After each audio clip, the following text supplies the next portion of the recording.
ponderación arriba, sistema, tema 1, esta es.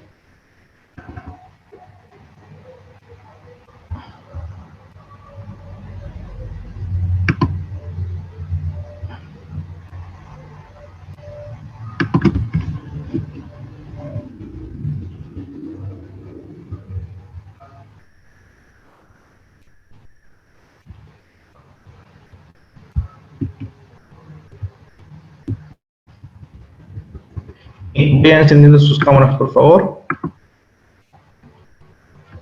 Son 52, 75 inscritos son. 75, perdón, 79 inscritos. Me imagino que los casos especiales todavía faltan. Entonces, Sí, supuestamente nos dijeron que ahora no iban a aceptar, no iban a meter las materias, sin embargo no hay, así que estamos esperando. No hay, ¿no ve?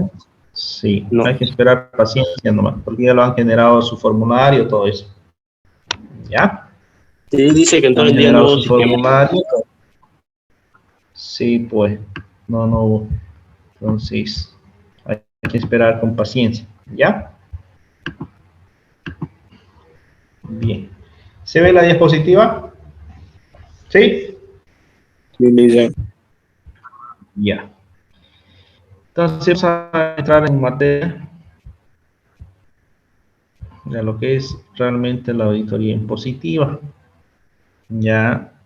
Normalmente se llama lo que es auditoría fiscal, ¿no? Lo que prácticamente hace fiscalizar a todos los contribuyentes. ¿Okay? En este caso, el auditor es quien lleva una auditoría, es un auditor externo.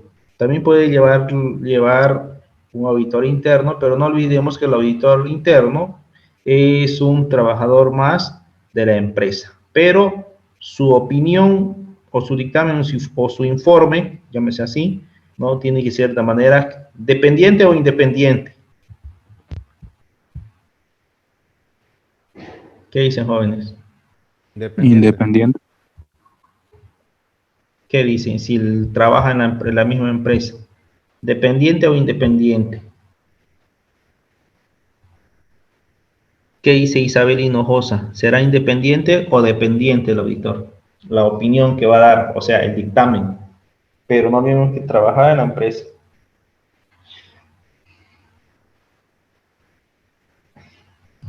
¿Qué dice? A ver, no se peleen. Independiente, le ¿Qué dicen, dice? ya que el auditor, su informe debe ser imparcial, no debe favorecer ni a la empresa, a nadie. Le dicen. Exactamente. Ya sea que esté en planilla del auditor interno, en planilla de la empresa, tiene que una cosa es que trabaje y otra cosa es la profesión. Un obrero se puede someter a todo lo que es, digamos, a la dependencia de la empresa. Lo mismo también el profesionalismo. Puede depender, pero hay ciertos límites en los que no puede depender de la empresa. Por ejemplo, un dictamen de auditoría, ¿no es cierto? Un informe de los estados financieros, ¿no? Ahí ya es de carácter independiente, porque ustedes son profesionales, no son obreros, ¿no es verdad? Entonces, el auditor actúa de manera independiente, es imparcial. ¿Listo?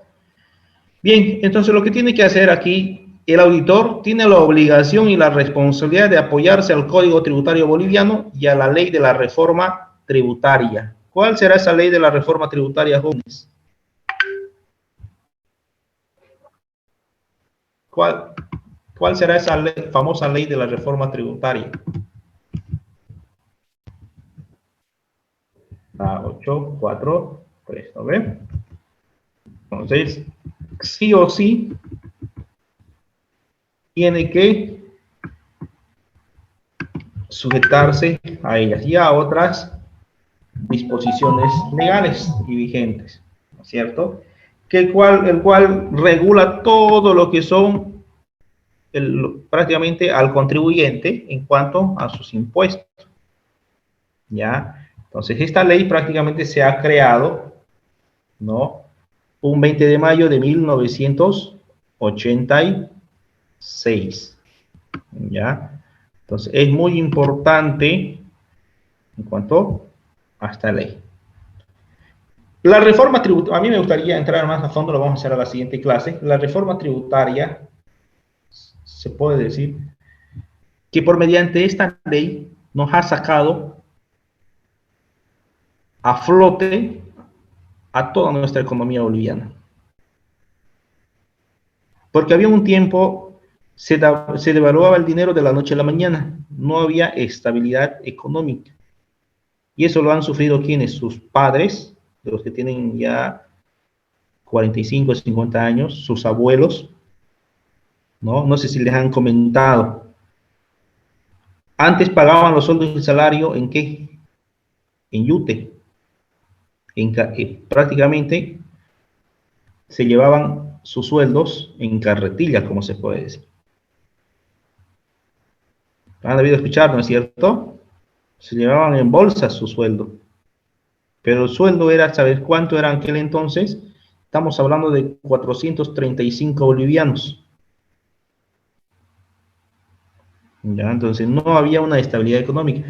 Y la que ha podido frenar es la ley 843, cual llamamos la reforma, ¿no? La ley de la reforma tributaria. Y además ha estado otras resoluciones, otras leyes más que se han ido implementando. Y así se fue creando las famosas UFBs y empezar a desdolarizar al país, poco a poco. ¿Cuándo se terminó la desdolarización? A partir del 2004, ¿cierto? Y también los gobiernos anteriores, cuando querían frenar la hiperinflación, entonces, ¿qué es lo que hacían? Fabricar más billetes. Entonces, prácticamente no eran, antes no eran, ¿cómo te puedo decir? No eran economistas, han ingresado generales, ¿no es cierto? Entonces, ¿qué hicieron? Mandaron a imprimir más billetes. Al haber más circulante dentro del territorio nacional, crea inflación. Porque no olvidemos que tiene que haber un punto de equilibrio. La oferta del billete, ¿no es cierto?, tiene que ser poca. Y los demandantes del billete tienen que ser muchos, ¿no es cierto? Ahí se crea lo que es la competencia económica. Si todos tenemos billetes por demás, ¿será que la gente va a hacer más actividad comercial? ¿Qué dicen? Si todos tuvieran billetes. No, ¿no es cierto? No se van a dedicar a la actividad comercial. A ninguna. ¿Por qué? Tienen su respectivo billete. Entonces, ¿qué es lo que hace? ¿Cuál es el sistema económico? De disminuir la cantidad de billete y que haya más demandante. Así se mueve la economía. ¿No es cierto? Entonces, antes fueron manejados por generales, por militares, ¿no? Y prácticamente el dólar estaba bien metido aquí en Bolivia. Como hoy sucede prácticamente en Argentina, que está desvalorizado su dinero, al igual que Venezuela. Lo mismo que está ocurriendo en Venezuela pasaba en los años 80, 70, 52 y en los años 35. ¿No? ¿Qué es lo que hacen los venezolanos hoy? Hoy suben al micro, te ofrecen su billete. A cambio, para poder, ¿qué? Sobrevivir. ¿No es cierto? Entonces, a partir de esa ley ha ido mejorando en los 1990, 91, 92, 93. Los que han nacido el año 91 para adelante se podrán acordar que ante el valor de la moneda boliviana, ¿no? El valor de la moneda boliviana valía, pero se ganaba poco. El sueldo mínimo era, si no recuerdo muy bien, haya sido de 550 bolivianos mes. Con horas extras alcanzaban a 800 bolivianos. En aquel entonces prácticamente el kilo de azúcar costaba 2.50. El kilo de arroz costaba 2 bolivianos. Aquel entonces el pan se compraba en 12 por 1 boliviano. ¿No es cierto? Entonces, sí se podía sustentar. Entonces, según la inflación que ha ido creciendo, es mentira que nos dicen a nosotros que la inflación está siendo frenada. Cada vez tenemos más inflación, más inflación.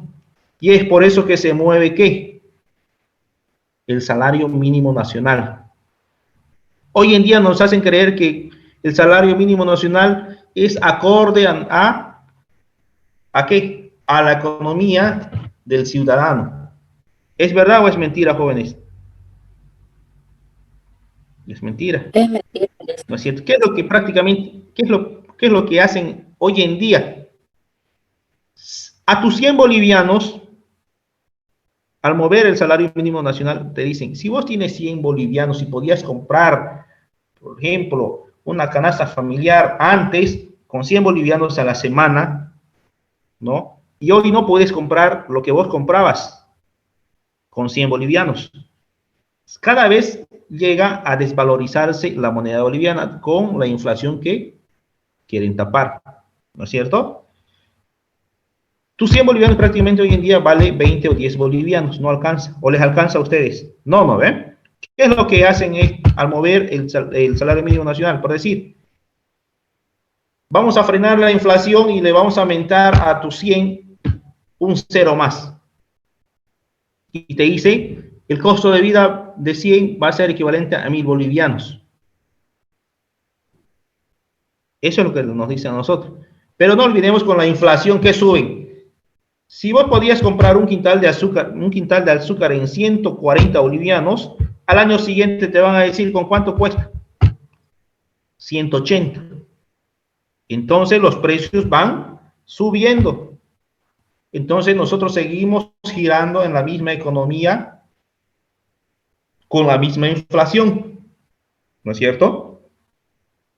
Entonces, es esa ley que regula prácticamente de acuerdo con todos los impuestos, de acuerdo a la economía boliviana. ¿Ya? Este es otro tema, me gustaría profundizar con ustedes, y es necesario que lo conozcan porque ustedes prácticamente son contadores.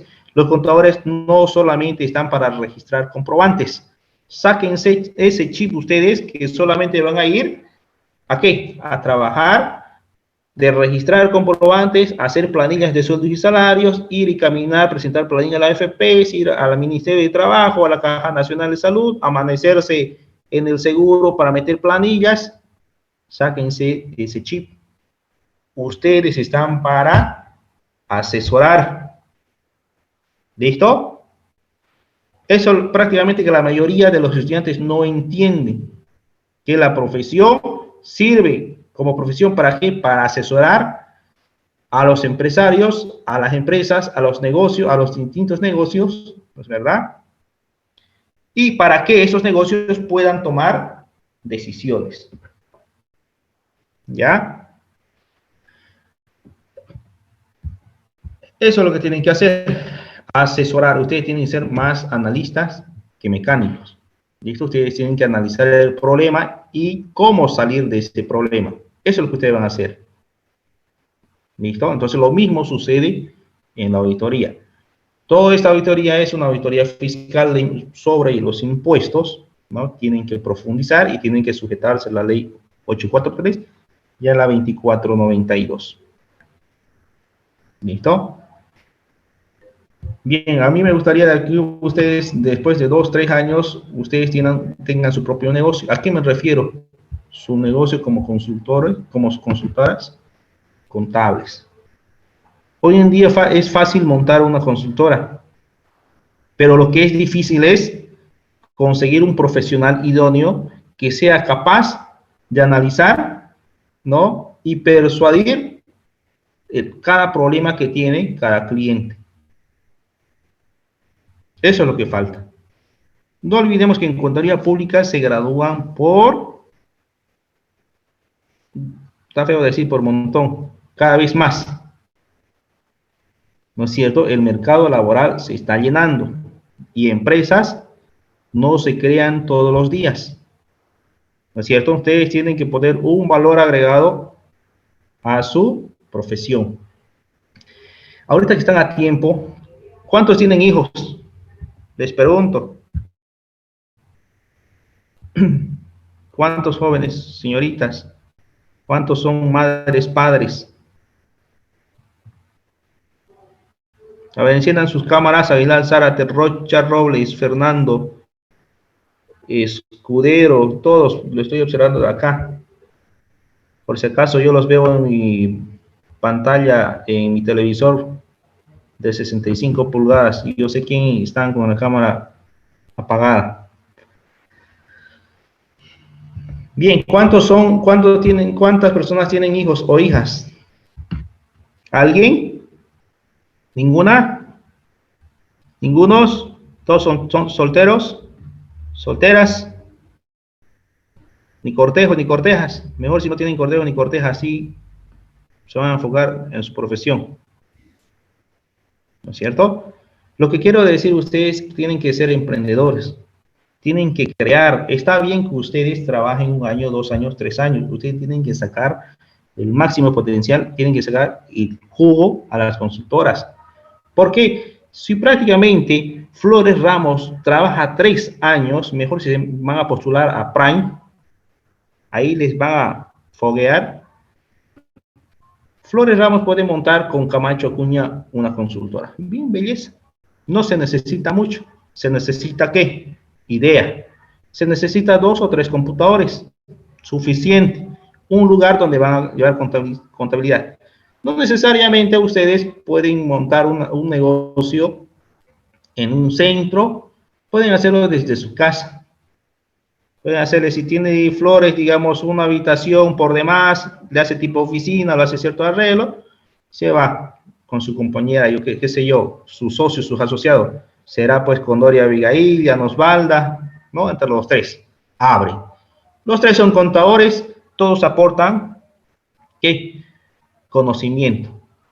¿Y cómo trabajan las consultoras? Trabajan con pasantes. ¿No vieron que un montón de pasantes a veces ni para almuerzo les dan?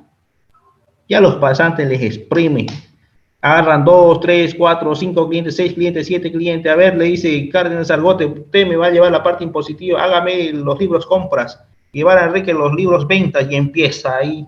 Y usted, Ibarra Nagua, hágame los formularios 200, Arana Clay los 400, y así van. Y los auxiliares prácticamente están a la mugre. Y es más, me consigo un auxiliar, no sé si han ido de pasantía ustedes, Calzadilla. Usted me va a sacar 10 cóndores de fotocopia. Fregada, Calzadilla está sacando con fotocopia. Jodida todo el tiempo. Así trabajan. Y los mejorcitos que son más habilidosos, entonces se quedan, son contratados. Y así se va formando una consultora y van empujando. A través de la experiencia y situaciones, entonces ya van generando plata. Un cliente que tenga un movimiento, por decir, a ver, un caso anterior, que tenía que llevar una contabilidad, facturaba 3 a 20 facturas, a rajar de 20 a 30 facturas mensuales. Ninguna pasaban los 1.200.000, pero ya estaban anual, ¿no? Esa contabilidad uno lo puede hacer en menos de un mes, con impuestos, con todos, y ¿sabes cuánto se tiene que cobrar? Ustedes tienen que vender mano de obra calificada. Se cobra de $1.000 a $1.500 con un cliente. Busquemos otro cliente, son otros $1.500. Con 2 empiecen, son $3.000. 7 por 3, 21.000 bolivianos mensual que van a generar. ¿Acaso no es bonito generar 21.000 que recibir un sueldo de 2.500, 2.800, se sacan la mugre anualmente?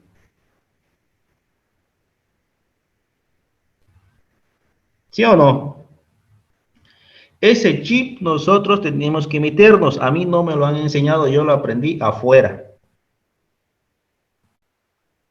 ¿Ya? Eso hagan. Está bien que trabajen 1 año, 2 años, no se empedernicen. Va a subir mi sueldo de cuánto, de 2.500 a 2.700, de 2.700 a 3.000, menos la AFP, sigue con los 2.300. ¿No es cierto? Siempre. Siempre ustedes tienen que generar, aparte de sus ingresos, otros ingresos. ¿No es cierto? Ingresos personales. Dinero que ustedes tengan para prestar, si le pide prestado a alguien, siempre ustedes busquen la manera de hacer más dinero. Tu dinero está hecho para hacer dinero. Cobren intereses, pero cobren intereses razonables. ¿No es verdad? Así trabajan los grandes negocios. En la universidad, perdonen que me salga del tema, en la universidad, yo les había dicho anteriormente, no nos enseñan a nosotros, la universidad no enseña a ser empresarios. O a alguien les ha comentado, les ha hablado cómo ser empresarios. ¿A alguien? ¿Le han escuchado algún docente? ¿No? Ninguno, ¿no es cierto? ¿Sí? Algunos que otros, ¿no es verdad? Que le entienden el negocio, que saben del negocio. ¿No es cierto? Son muy pocos. La universidad no forma ni crea empresarios, ¿no? Pero sí debería estar enfocada a crear empresarios. ¿Ok? Dicen ustedes.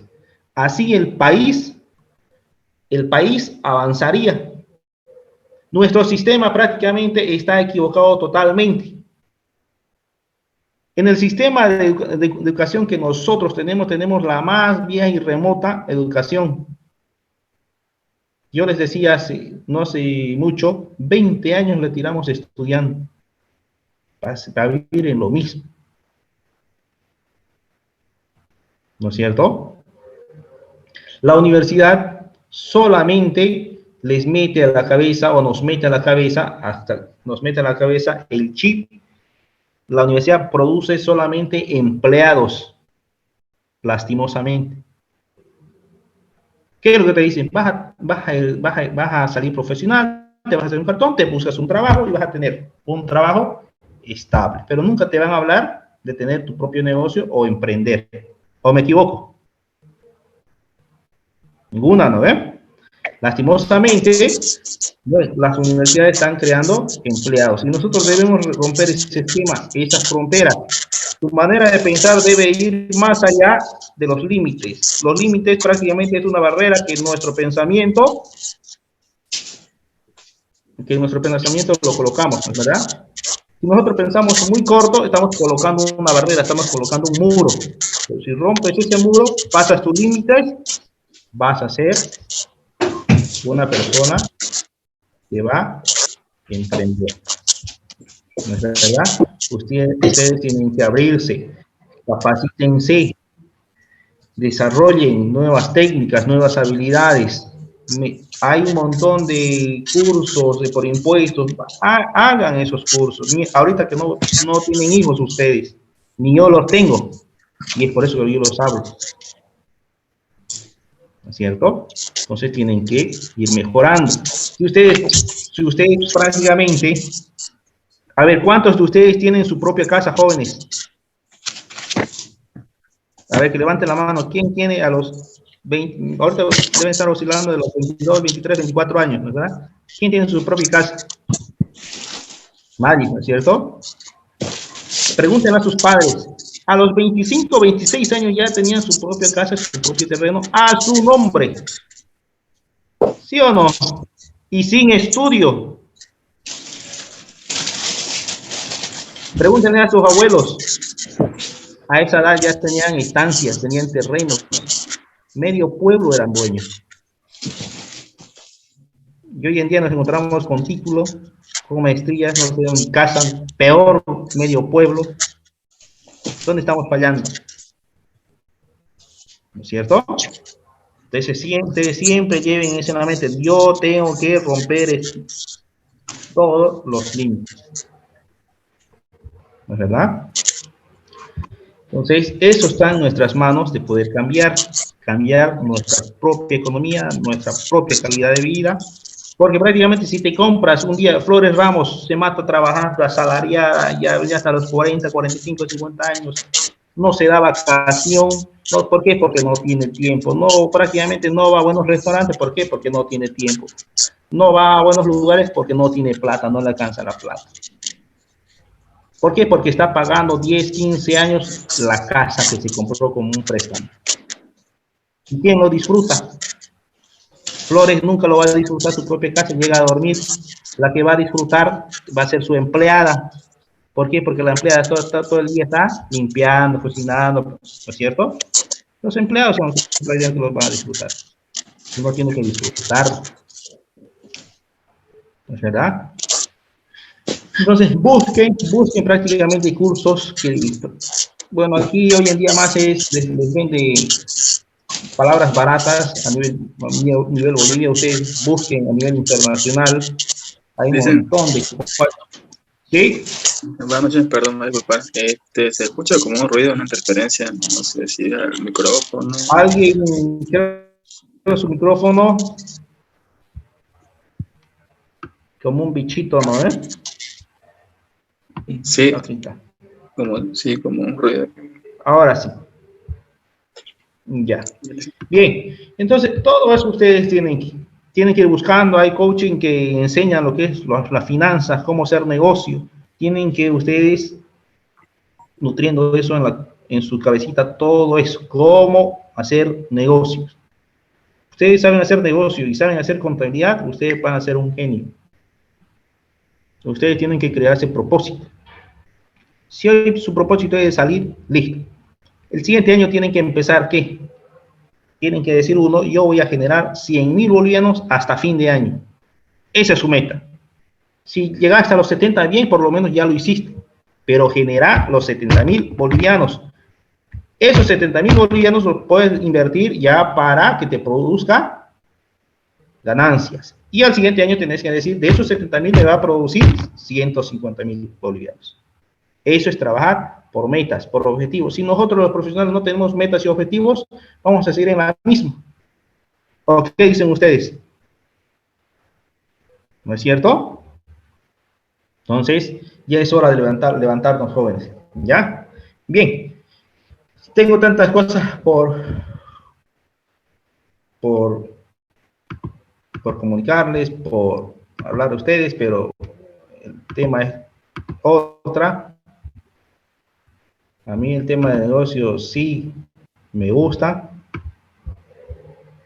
Yo prácticamente, nunca tuve prácticamente que me hable, me oriente. Yo lo aprendí cuando ya tenía 26 años. Y uno trabaja como esclavo a 21, 22, 23, 24. Te sacan el jugo. ¿No es cierto? Entonces, yo les transmito a todos ustedes que no pasen lo mismo. Ustedes son jóvenes, aprovechen. ¿Ya? Así como dijo alguien, aprovechar mientras tienes la piel tersa, templadinga. Aprovechar cuando tienes fuerza. ¿No es cierto? Entonces, de mí, siempre yo les digo, a mí, donde yo voy a trabajar hasta los 40 años. Hasta los 40 años ya me olvidé de trabajar y voy a vivir de todo lo que he ganado. Esa es mi meta. ¿No? Entonces, ya a partir de los 40 años ya yo tengo establecido que mi propio dinero va a generar dinero. Les contaría un montón de negocios que se puede hacer. Es solamente ideas. Bien. Vamos a la materia. ¿Se ve, no es cierto? ¿La diapositiva? ¿Sí? Bien. Ahora, pasemos a los temas de la auditoría. La auditoría impositiva es una rama de las auditorías, pero esta es más especializada. ¿Especializada por qué? Porque aquí evalúa la razonabilidad de los estados financieros. Si se está cumpliendo con las razonabilidades de acuerdo a normas, de acuerdo a los principios contables, de acuerdo a las normas de auditoría vigentes, de acuerdo a las normas internacionales de auditoría, ya sean las NIF o las NIAS, ¿no? El único propósito de la auditoría tiene de medir el cumplimiento de las obligaciones tributarias. Este es el propósito de la auditoría impositiva. ¿Ya? Si se están cumpliendo correctamente. El auditor, por más que le diga impuestos, voy a hacer una fiscalización porque me debes 300.000 por evasión de impuestos y una multa te voy a sacar por multa y sanciones de 500.000. Pero esas evasiones fiscales ni siquiera llegaban a 300.000, supongamos que eran 80.000. Entonces, el auditor, de manera independiente, tiene que medir lo que es, ¿no? Porque va a medir el cumplimiento de la obligación tributaria. ¿Y este caso puede suceder? Sí. ¿Qué pasa si el impuestos hace una demanda sobrevalorada, ¿no es cierto? Entonces, el contador y el gerente o el representante legal tienen que defenderse. ¿Y cómo se van a defender? A través de un auditor, ¿no? Hace su dictamen. ¿Y dónde van a ir a recurrir? Van a ir a una institución que se llama la Autoridad de Impugnación Tributaria. Van a ir a impugnar esa resolución que salió, ¿no? Por impuestos para que se los pague dicho monto que es erróneo. Van a acudir con todos los documentos a la administración tributaria. Primero se hace a la ARIT, que es la Autoridad Regional de Impugnación Tributaria. Ustedes van a cumplir todos los requisitos de presentación de documentos contables, todas sus evidencias, sus pruebas, todo su dictamen. Ustedes van a través de un proceso administrativo, tributario, ustedes van a hacer, ¿qué? Un recurso de alzada. Tiene su tiempo contemplado y la ARIT va a emitir una resolución, ya sea a favor de la empresa o ya sea a favor de impuestos. Sigamos este caso. El caso que erróneamente me quiere sacar una buena multa que no corresponde, porque la multa es, y además la evasión fue menor. ¿No es cierto? Entonces, uno puede ser por negligencia profesional. Entonces, corresponde defenderse.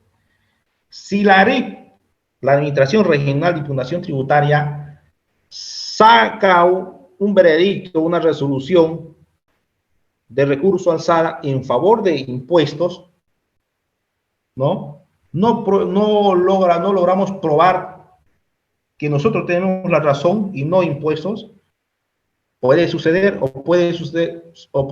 que la ARIT salga a favor y que le diga no, anule esa resolución y se le debe cobrar lo que es. A veces no ocurre eso. Y empieza a favor, entonces con más fuerza van a venir impuestos a una fiscalización. Y te va a querer sacar el monto que él hizo. Entonces tienes que pasarte a la siguiente fase. Vas a hacer un recurso alzada, pero ante la Administración General Tributaria, es la AGIT. ¿No? Ahí dictaminará mediante una resolución, un veredicto, también tiene su tiempo establecido, eso yo voy a enseñar más adelante, ¿no? Que usted tiene la razón y entonces le va a mandar a impuestos que anule, pero sí deben pagar todo el daño que le han hecho al Estado, más su sanción respectiva, pero va a ser la diferencia menor. Entonces, ahí está el rol del auditor, ¿no es cierto? Entonces, eso es lo que busca lo que es la auditoría. Medir el cumplimiento de las obligaciones tributarias de las personas naturales y jurídicas. ¿Qué nos dice en el artículo 1? Está dentro del código. Las disposiciones de este código establecen los principios, instrucciones, procedimientos y las normas fundamentales. Esa es la que hace nuestro código. Nos nombra principios, nos nombra una instrucción, el procedimiento y las normas fundamentales en que nosotros debemos ¿qué? Seguir, debemos alinearnos, ¿no es cierto? Entonces no está en vano el código, ¿no es cierto? Dice, ¿qué hace este código? Regula el régimen jurídico del sistema tributario boliviano y son aplicable a todos los tributos de carácter nacional, departamental, municipal y universitario. ¿Qué va a regular? Al régimen jurídico del sistema tributario. No olvidemos que nosotros ya estamos dentro de un sistema, ¿no es cierto? Un sistema es el conjunto, es un conjunto de elementos o un conjunto, en este caso, de personas, de contribuyentes que van a ser regulados. En cuanto al sistema tributario, nosotros podemos decir que es la clasificación de todos los tributos en Bolivia. ¿Ya? Eso es lo que trata el sistema tributario. Clasifica los tributos en Bolivia. ¿Ya? ¿Qué son los tributos?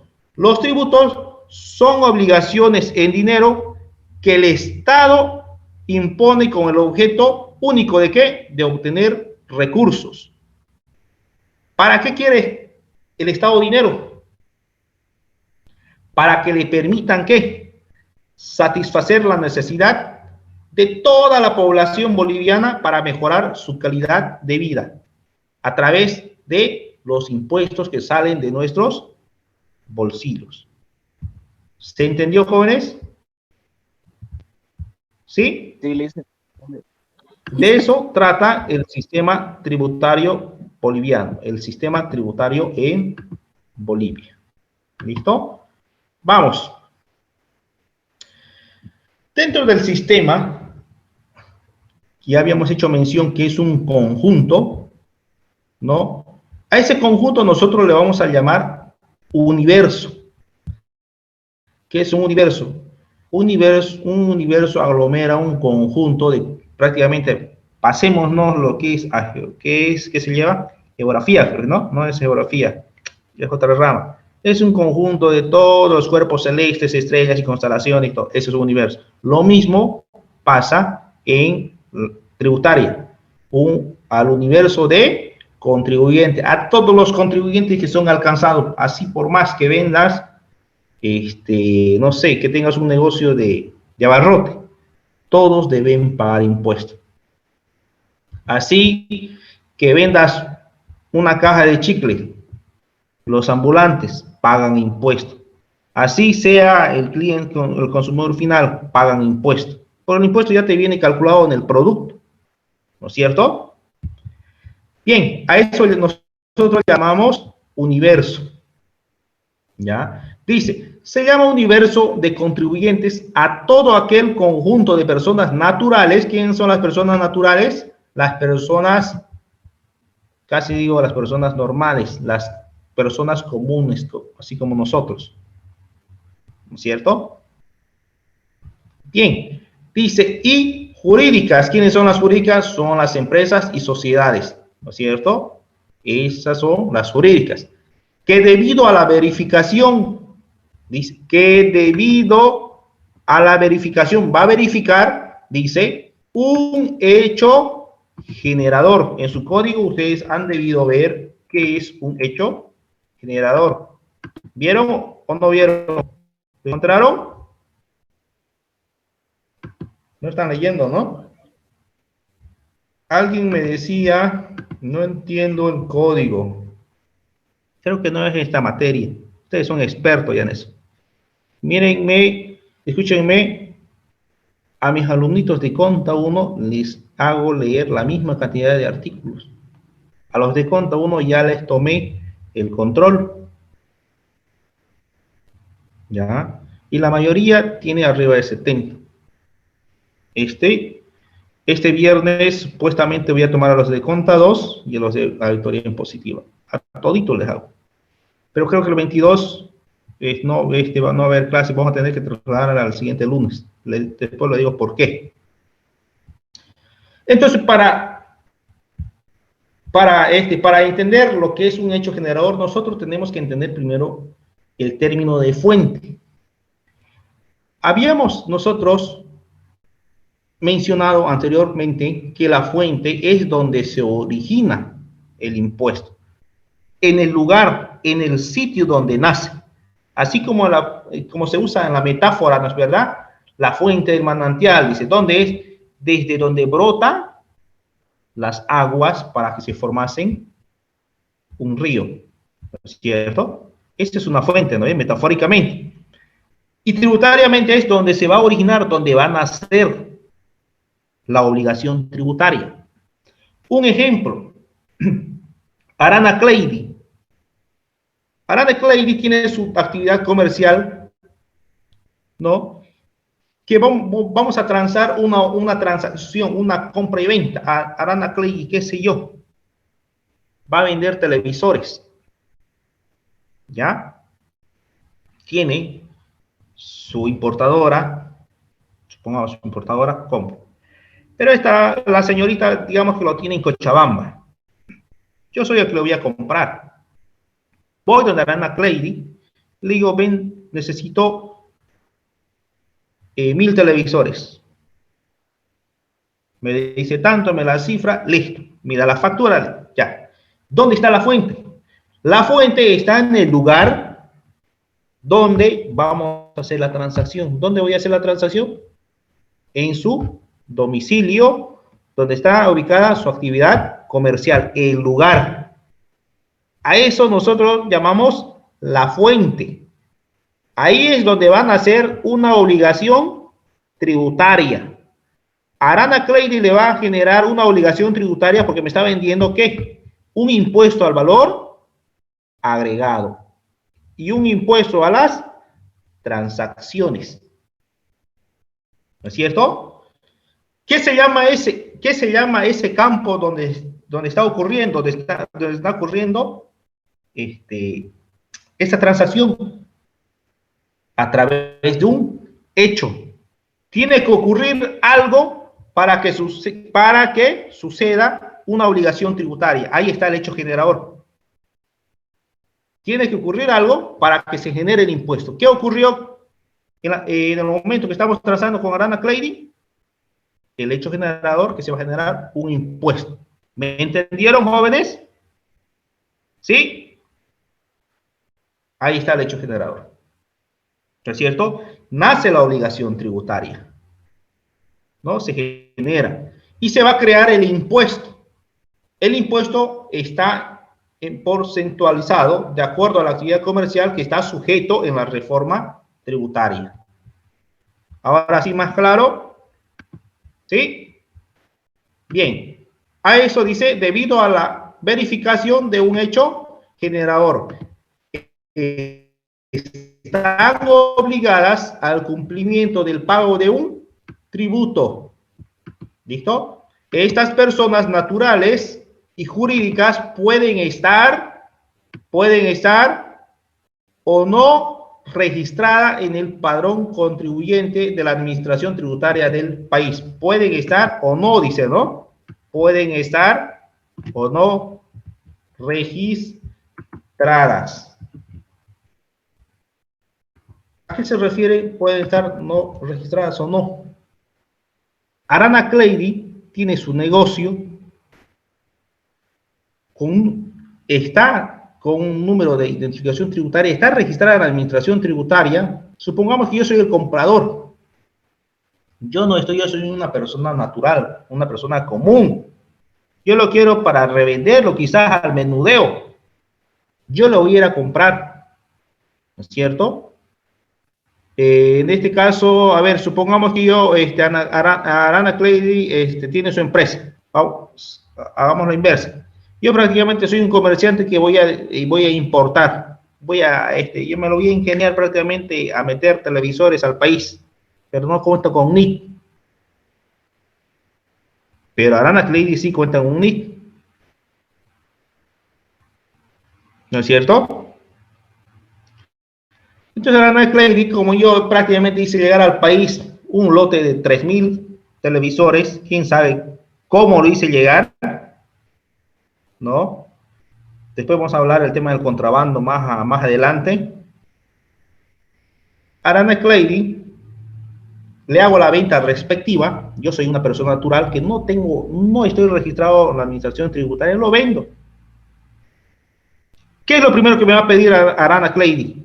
Una factura ¿de qué? Por la venta que le estoy haciendo, ¿no es cierto? Arana Clady está en la obligación y en la responsabilidad ¿de qué? De exigir factura. Y si no tengo factura, está en la responsabilidad ¿de qué? De actuar como agente de retención o agente de percepción. ¿Me dejo entender? En este caso, Arana Clady me va a retener por impuestos. ¿no es cierto? Si es una actividad comercial, en este caso, si es compra y venta, ¿cuánto se va a ¿Se va a retener el 8% o el 15.5%, jóvenes?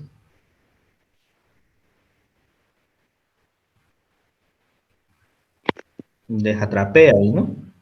Depende, dicen, del producto que esté comprando o que esté vendiendo. Si es un bien, es Ya, el 8%, y si es un servicio, es el 15,5%, dicen.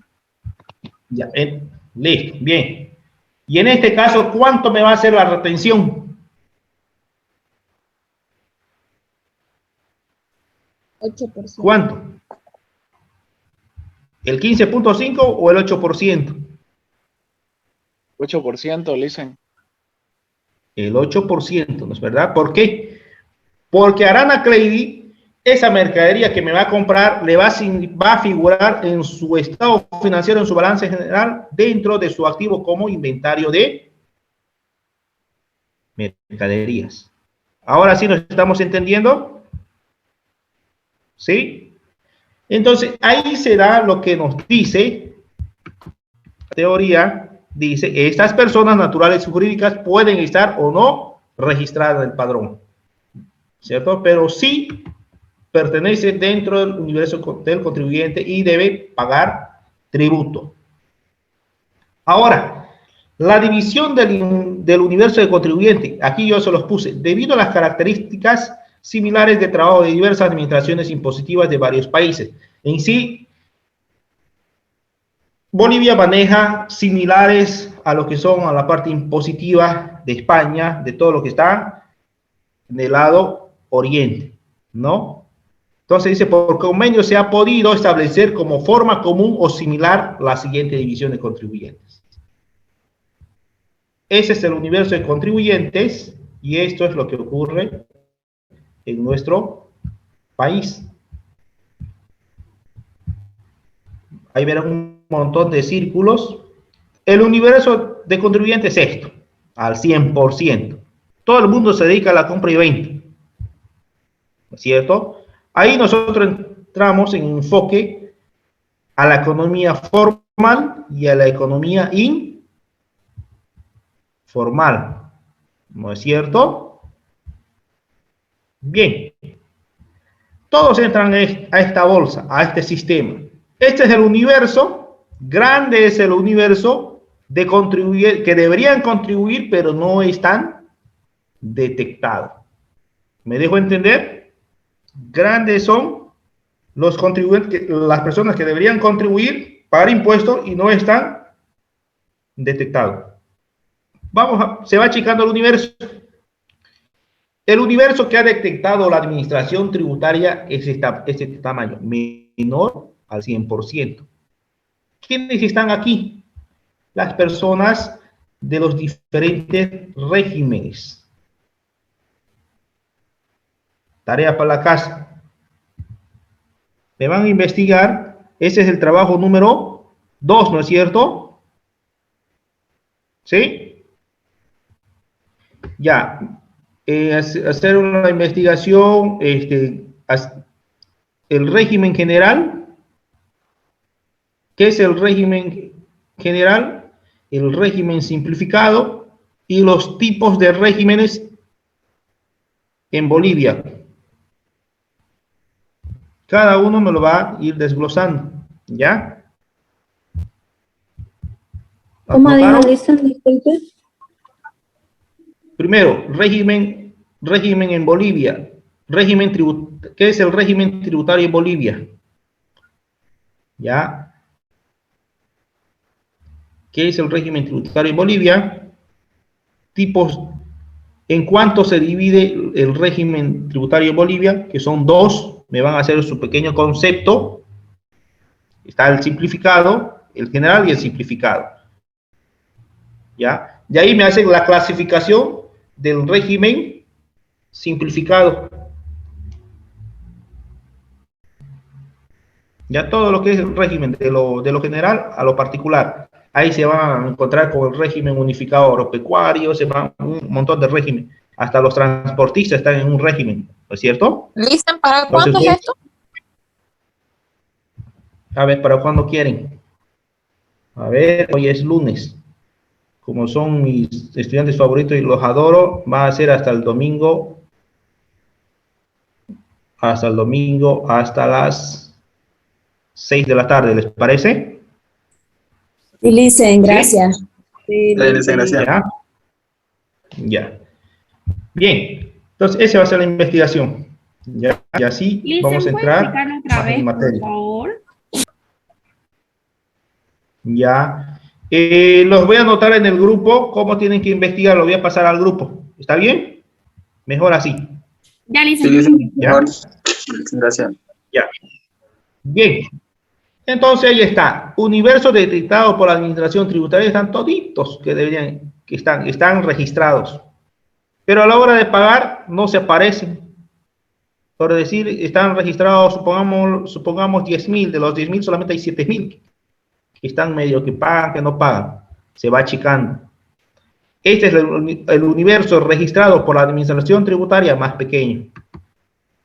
Este es el detectado. Dice, ¿no? Este negocio, este negocio, este negocio y el otro negocio son que deberían pagar impuestos. Pero sin embargo no están todos. Están unos cuantos. Entonces el universo se va cada vez siendo aún menor. Este es el universo registrado por la administración tributaria. Bien, cada vez más pequeño. El universo registrado, que sí está registrado, que tiene su NIT y que no cumple con sus obligaciones tributarias. Este gran tamaño. Entonces, pasamos al siguiente universo, el universo registrado y que sí cumple con sus obligaciones tributarias, pero con defectos de pagos. ¿Qué quiere decir? Que cumple, que hace lo posible, que paga, pero con atrasos, con multa, con sanciones, como quiera se las bate. Pero en la realidad es esta pequeña. El universo registrado que cumple sus obligaciones de acuerdo a ley son pocas. Este prácticamente es un estudio de tesis porque ocurre, ¿no? Con ustedes ya hagan una maestría, poca importancia le dan a eso.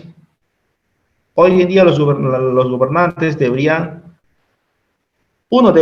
reajustar lo que son los impuestos. ¿No? ¿Para qué? Para el pequeño y el mediano empresario. Hoy en día hay un montón de impuestos que son creados y que los ahogan, ¿no es cierto? Y encima más por política nos dice, el Estado le es fácil decir, doble aguinaldo, porque supuestamente pasamos el 4.5 del Producto Interno Bruto. Peor todavía. ¿No es cierto? Si han escuchado al loco del presidente Arce recién, posiblemente va a haber doble aguinaldo. ¿No es verdad? Ahí estamos fregados, ni trabajo hay. ¿Sí o no, jóvenes? Bolivia no está preparada para pagar segundo aguinaldo. Por política lo hacen, ahogan un montón de negocios, le ahogan al chofer, lo ahogan al mecánico, lo ahogan prácticamente al ¿qué? Al cerrajero, lo ahogan a diferentes negocios pequeños. ¿Y qué hacen? Por no perder más capital, ¿qué hacen? Deciden cerrar. Eso es lo más lógico que puede hacer un negocio. Cerrar. Y al cerrar negocio, prácticamente hay más profesionales desempleados.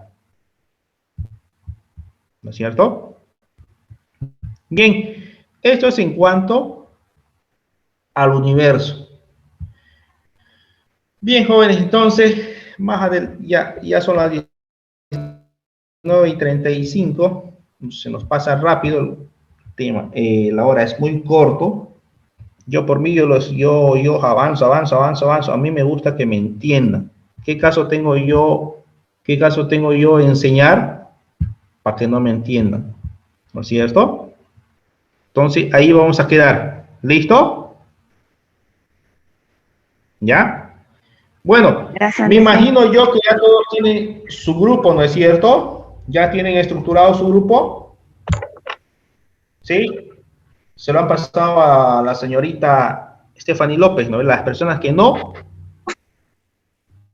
Todavía armen su grupo y pónganlo. El día 18, habíamos quedado nosotros el día 22, el viernes 22, dar nuestro control de lectura. Esto lo estamos postergando peor que no sé qué. El día viernes 22, ustedes van a votar, ¿saben, no? ¿De qué dicen? Va a haber un referéndum universitario, es el 22 de abril. ¿De la full? ¿No es cierto? ¿No están informados? No, Lisen, no nos dijeron nada. ¿No? No, Ya. Entonces yo le voy a pasar, voy a buscar la información respectiva, le voy a pasar al grupo. Es bueno que vengan a este referéndum. Son 8 horas las urnas. Ustedes tienen que votar. Fíjense si ustedes no han salido en el listado como delegados o jurados, como se le dice, ¿no? Porque hay 50% son estudiantes y docentes y van a votar en la facultad. El referéndum consiste en unas preguntas que se le está haciendo al estudiante con respecto a la reelección. ¿No es cierto? Entonces ustedes dirán, es una consulta al pueblo, es una consulta al universitario, que si usted está de acuerdo que el ilustre consejo universitario pueda ser reelegido más de una vez, le van a consultar, ¿usted está de acuerdo que el consejo facultativo o los decanos, directores, vicedecanos puedan ser electos más de una vez? Así, preguntas así sucesivamente. ¿No es cierto? Y nosotros prácticamente debemos apoyar para que nuestro país, inclusive debe comenzar desde la universidad. Nosotros siempre tenemos que apostar por la no reelección, porque reelegirse se considera que perpetuarse en el poder, ¿no? Sí, buenas noches. Perpetuarse, ¿no es cierto? Al perpetuarse prácticamente existe tiranía. Entonces, los primeros, el micrófono. Entonces, los primeros, ustedes tienen que ir a esta votación, sí o sí, tienen que ir, porque si no, vamos a seguir. ¿Ya? Después el tema después va a salir a las calles a qué? Por el nuevo censo. ¿No es cierto? Bien, jóvenes, yo le voy a pasar toda esa información, el tema de la investigación, le voy a pasar al grupo. Que tengan una buena noche, una bonita noche. Se cuidan, jóvenes.